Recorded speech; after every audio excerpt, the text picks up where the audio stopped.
Hello, hello, hello, and welcome to African Views, Humanities, and Global Affairs. We have a great show lined up for you tonight. We have a special guest that's going to talk to us about Cyclone Freddy and what is going on in that region. He's going to give us his expertise and insight. His name is Mr. Harry Hayes. He's a human resources, safety, and training expert with extraordinary experiences in waste management and high-level negotiations. He served as the director of Houston Solid Waste Management Department, overseeing waste services for approximately 423,000 households. Houston Solid Waste Operation is the fourth largest municipal solid waste operation and the largest in the southern United States. Beyond serving as the solid waste director, Mr. Hayes is a retired chief operating officer for the city of Houston. And as the city's chief operating officer, he was in charge of the police, fire, and EMS departments, as well as public works and engineering, municipal courts, solid waste management, and fleet management. He reported directly to the mayor, and the operations group has a combined budget of almost $3.5 billion and employs more than 15,000 of the city's more than 21,000 workers. Mr. Hayes earned a BA in French from the Texas Southern University in 1988.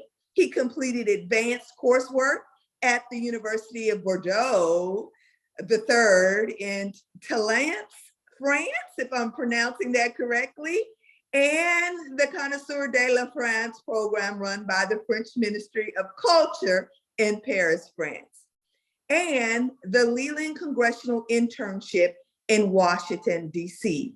Both as a soldier and an officer, Mr. Hayes served in the American Army. During his time in the Army, he specialized in management, human resources, and logistics. And Mr. Hayes, how are you? That is why we have you on today, because you're going to help us sort out what is going on in the other parts of the world that are dealing with the devastating aftermath of Cyclone Freddy. Welcome to the show. Well, thank you very much for having me, Dr. Bell, and I am pleased to be here to address your viewers and listeners to discuss what could be described in short as one of the other effects that we see from climate change and what happens when these supersized systems hit countries that have not well developed infrastructure and disaster operations to be able to properly respond to them. And that's why we kind of have you on, because we're looking, as African Views expands our reach and our breadth and our depth, we want to be able to discuss these issues in details in a way that there will be actionable items in place and deliverables that we can engage in to help these communities that are in crisis. And we're looking towards innovative humanitarian assistance to support recovery that has something called sustainability. Right. And so that's desperately needed. What kind of leadership do you think is required to have sustainable recovery? Well, first and foremost, you need folks that are educated in infrastructure services, if you will, which is would be roads, healthcare and health services delivery, power and power generation and delivery, and then water management. What we've seen with Cyclone Freddy, which is and for us here on this side of the pond, it's really a hurricane. And this particular hurricane or cyclone is the longest living hurricane of record. It survived for 5 weeks. and it made landfall 3 times, and each time it made landfall, it was more intense.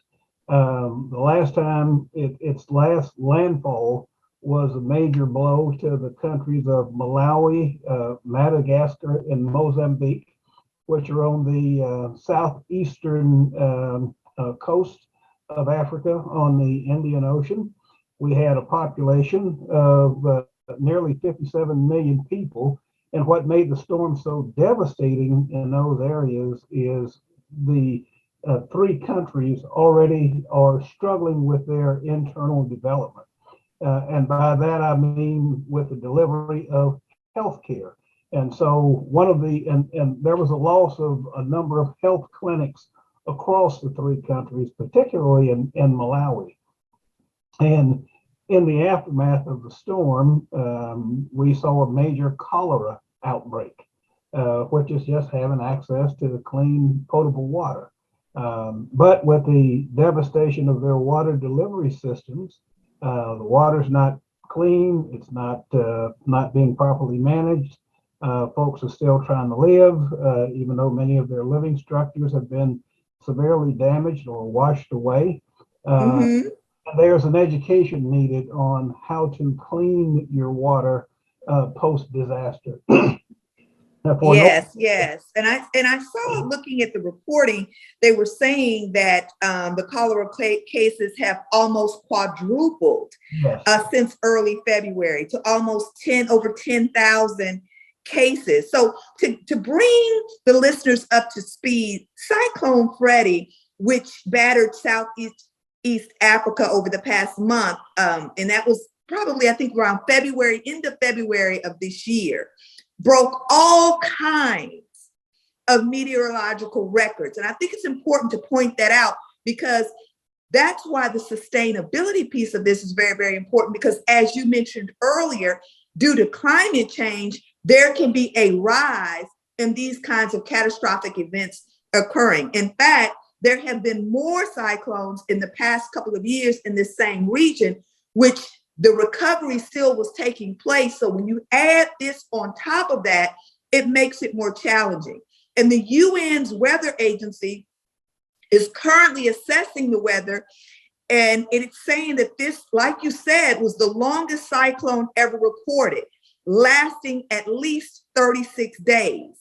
And it has already broken the record for an all-time accumulated cyclone energy in the Southern Hemisphere, a measure of the storm's strength over time, and it traveled almost 5,000 miles over this period. So we're looking at major devastation. People lost everything. So how does the healing begin?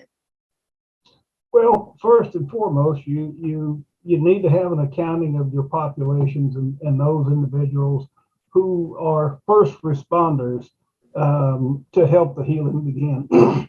And by that, you need basic services. You need your water engineers, you need your medical personnel, even the most basically trained medical personnel, because when you're in these countries,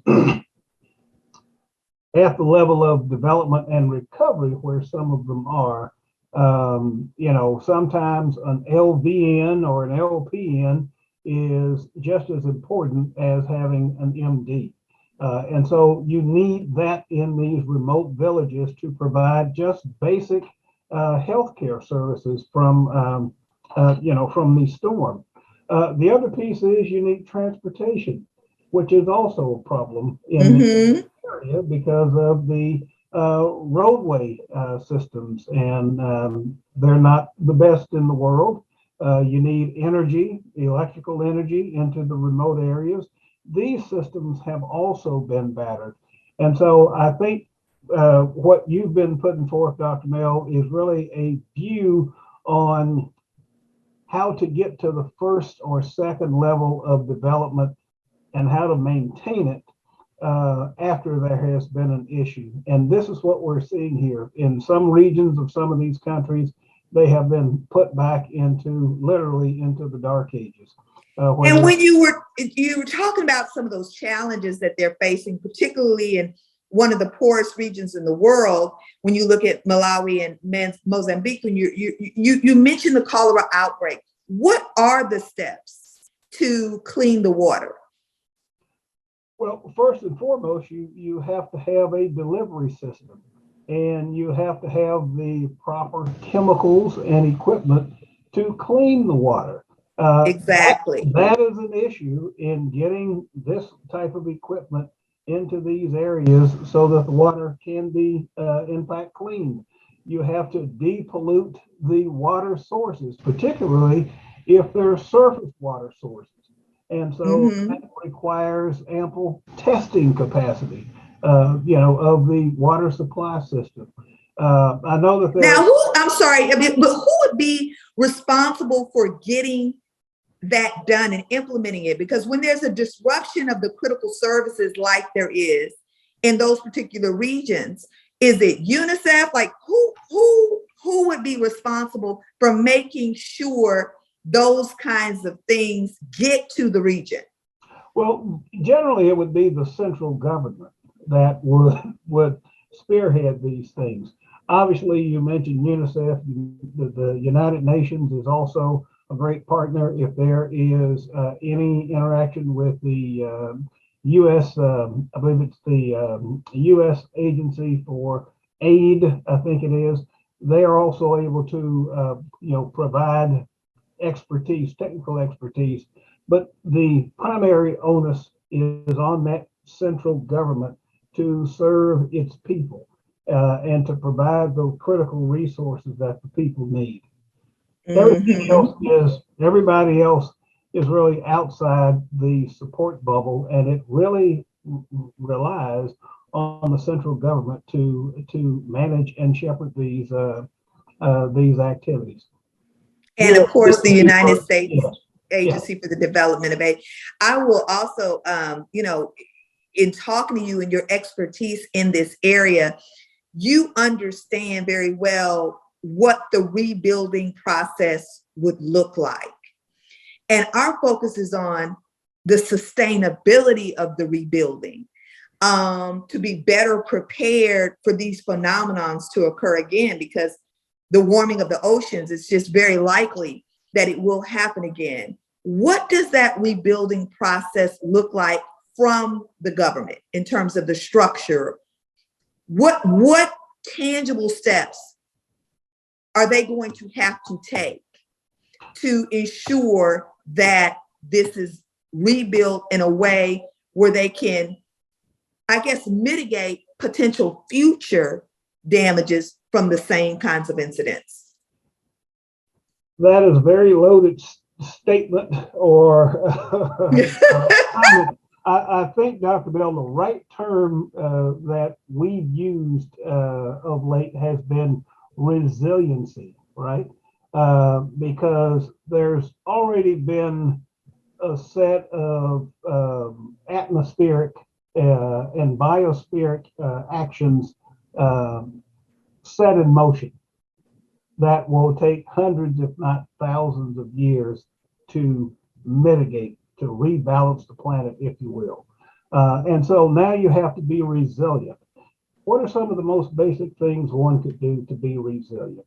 Where you build and how you build, right? I would like you to repeat that, Harry. Where you build, and how you build. So the first act to not be flooded is to not build in a floodway or in a flood zone, areas that we know repetitively flood during normal high water events. And that seems like common sense, Harry. That really does. That just seems like common sense. Why continue to rebuild in an area that's prone to this type of catastrophic damage? Unfortunately, we as a species tend to forget or believe that something won't happen again. I would agree with that. Like it's an anomaly. Exactly. Oh, well, this is once every 100 years or once every, so it will likely, lightning won't strike twice. the same place. And the other part too, Dr. Mel, is you and I know there are always competing voices who have the opposite opinions of what we might profess. Like we may say, or I say, there is climate change. Other people will say there is no such thing as climate change. And these events are pure anomalies. They only happen this time, and we haven't seen them in 500 years. And so they're not coming back. And so we go back to those behaviors that put us in trouble. But so that's first and foremost, where we build and how we build, right? The second part of that, the how we build, deals with your infrastructure. Do you have, if you live in like this area that is prone to a monsoon season, should your electrical utilities be above ground or underground, right? And so I'm here in Houston, Texas. And in Houston, one of the things we've learned, because we're upper tropical, is that new development typically has underground utilities because we're heavily forested. There's a problem with tree branches, flying debris, taking out power. And so that's a part of that consideration. The other piece is reinforced facilities for your medical services and for your first responders. Having the right type of buildings in the right places, perhaps outside of and away from coastal regions that are more prone to heavier battering, mudslides, or floods. And so we don't think of that, again, where I am in the central United States and the South, because we don't have hills here. But in the countries that we're talking about, they have mudslides routinely. And that's something to consider. And we do know that we lost a lot of medical facilities in these countries due to flooding and mudslides. Exactly. Now, I've got to ask this question because this is very, very critical in all of this. How do we pay for this infrastructure? We're talking about some of the poor parts of the region. And part of trying to have sustainable efforts is, again, the cooperation of a government that is going to help provide the funding that is necessary and needed to create this type of infrastructure. Can you think of any innovative ways or other types of ways these types of changes can take place that could be more cost effective? Because at the end of the day, it costs money to make these changes. And we're trying to understand what can be done to the infrastructure without having all of those kinds of resources available. Well, for the countries that were struck by Cyclone Freddy, again, I go back to their central government because they are currently taking in revenue. They do have economies. They are agrarian-based economies that need infrastructure to grow.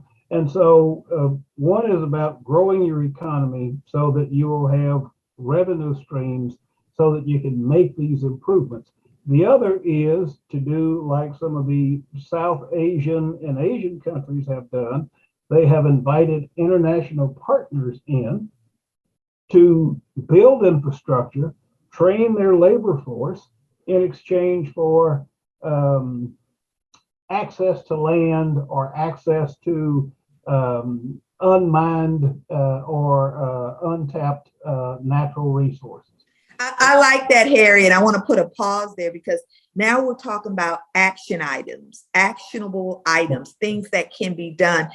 And you're saying that inviting other people in and giving them something, so in exchange of resources, if you will, it doesn't necessarily have to be monetary.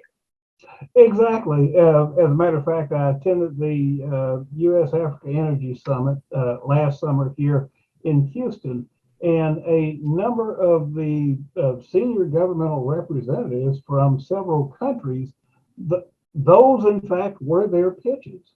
And a number of these countries are very rich in very desired natural resources, whether it is they are petroleum based or if they are minerals and other precious materials that are highly desirable in the world marketplace. That may go into building other products. But the issue that many ministers did express to me is that there is a concern, that there are concerns from some international businesses about moving into some areas that are as poor as what we're just discussing. But you have to take a first step. And the other part to that is from a historical perspective, when the resources in Africa were free, everybody was there, right? And now that there's a cost to the resources in Africa, we're somewhat hesitant. And that's a step that we have to get beyond.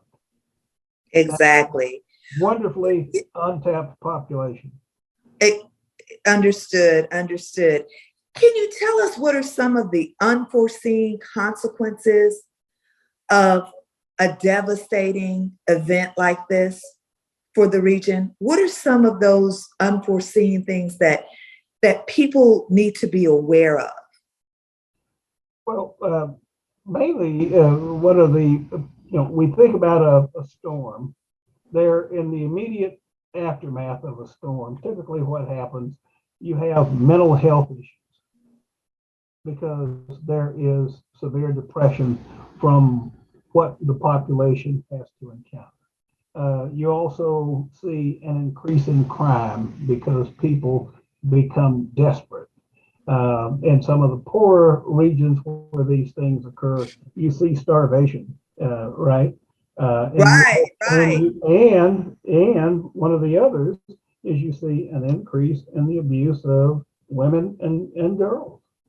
Oh yeah, and then the educational piece. I mean, nearly over 500,000 people have been displaced and at least 500 killed as of March 20th by the flooding following the cyclone.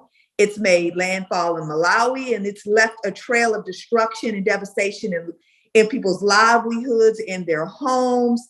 And there was one NPR reporter that made the observation that there were people that spent days up in trees, yes, or clinging to roofs to avoid the floodwaters, yes, eating leaves, yes, to survive.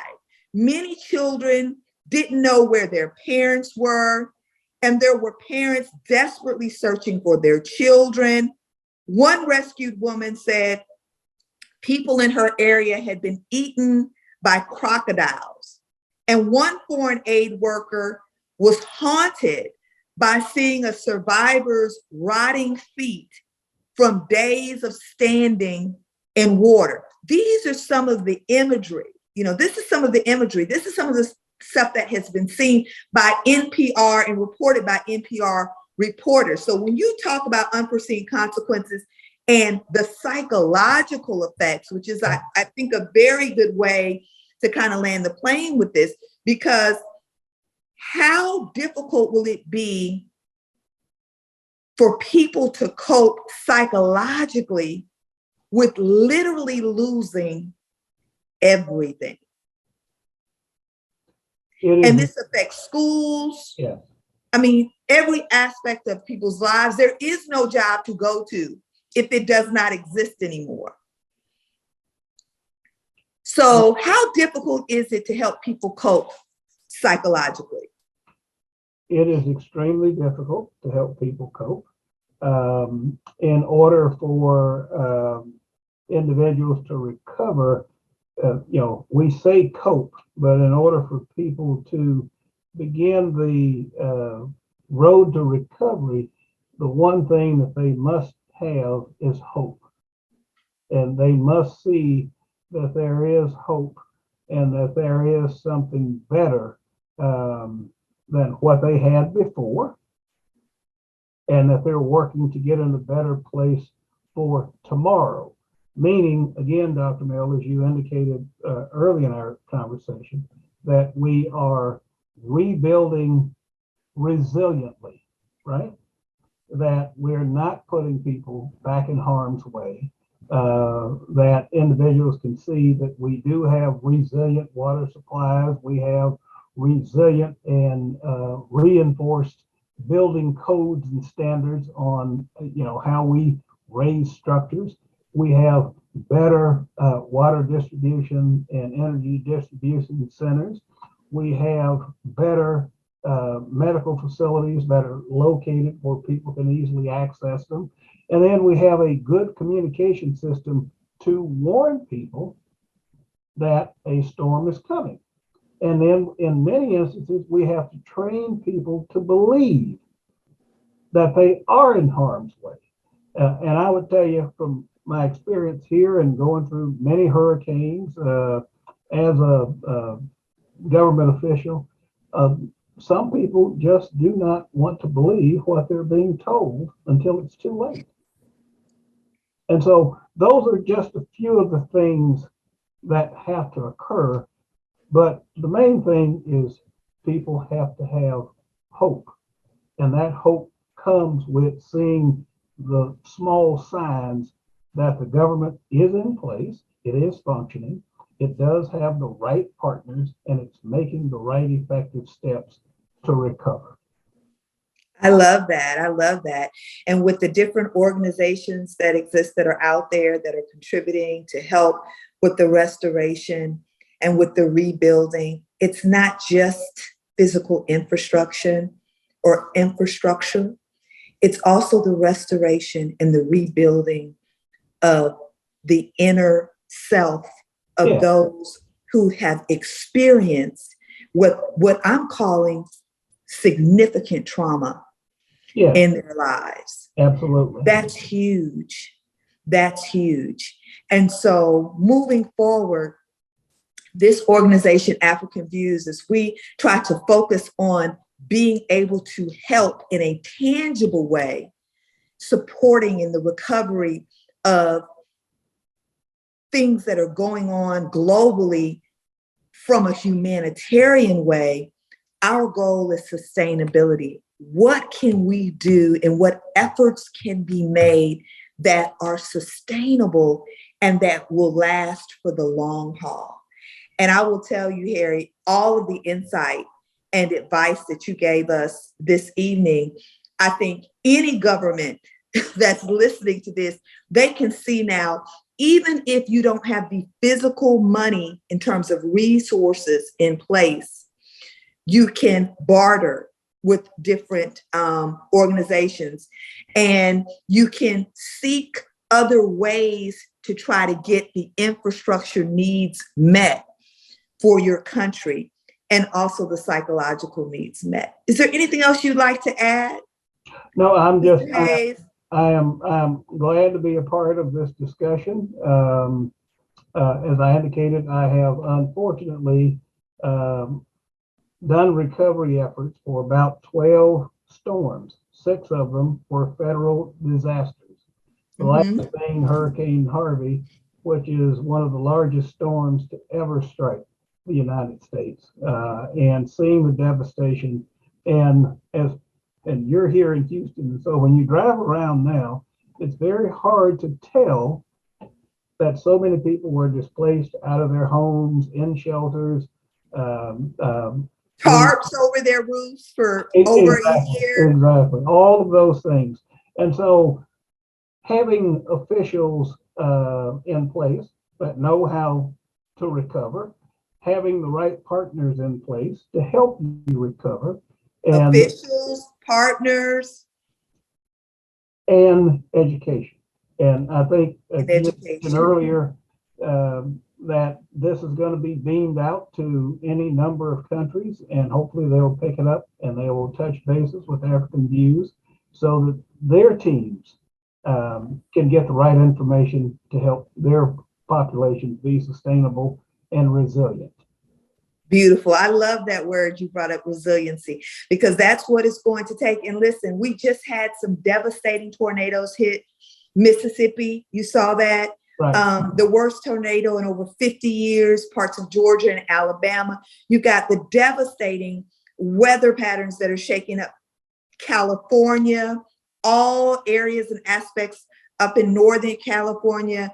I mean, the storms that have hit that are unprecedented. It is very clear that this is going to be something that we're going to have to contend with for a while. Yes. We're going to have to get better and more seasoned in terms of what to do when these kinds of crises occur and what role we can play humanitarian-wise, Right. to ensure that people get through this. Right. And so your expertise has been very, very, very, very informative this evening. Thank you so much, Mr. Hayes, for joining us on African Views, Humanities, and Global Affairs. Until next time, thank you. Thank you, Dr. Mel.